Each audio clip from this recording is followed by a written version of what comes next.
Hey there, Matt. Well, we did see the Russian President Vladimir Putin addressing business luminaries and investors late yesterday here at the Russia Calling Conference. He weighed in on a number of big issues, including the 2020 election, the US relations with Russia, and of course the oil market, which was the primary catalyst for that 2% pop that we saw in the price of oil in the overnight session.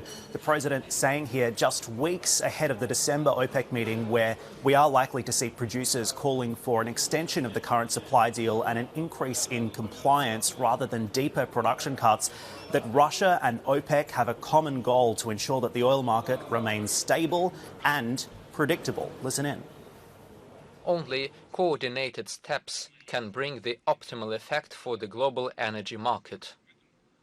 In this sense, we will continue working with Saudi Arabia, with the countries of the Gulf, with OPEC countries, within the framework that was established in the recent years, the OPEC Plus format.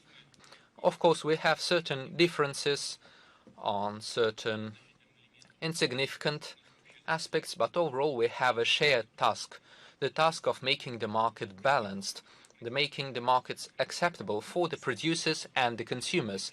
And most importantly, let me emphasize, the market should be predictable.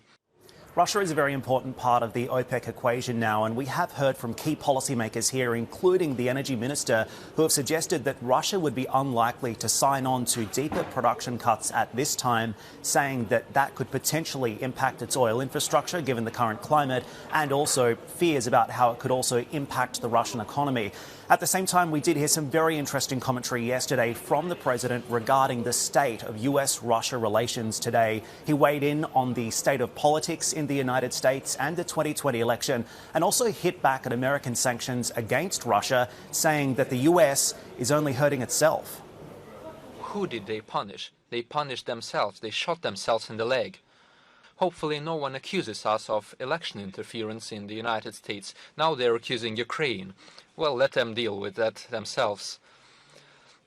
But this factor of internal politics and internal political struggle in the United States has a negative effect on the Russian-American relations. And I hope this will come to an end in the future. We are ready. So perhaps some tongue-in-cheek commentary from the president there, but this really also plays to a theme that we've been hearing here at the Russia Calling Conference over the past 24 hours. I've spoken with key business leaders here, including the CEO of VTB. This is Russia's second largest bank, and the head of the Sovereign Wealth Fund, who have both told me that they would like to see relations with the United States improve.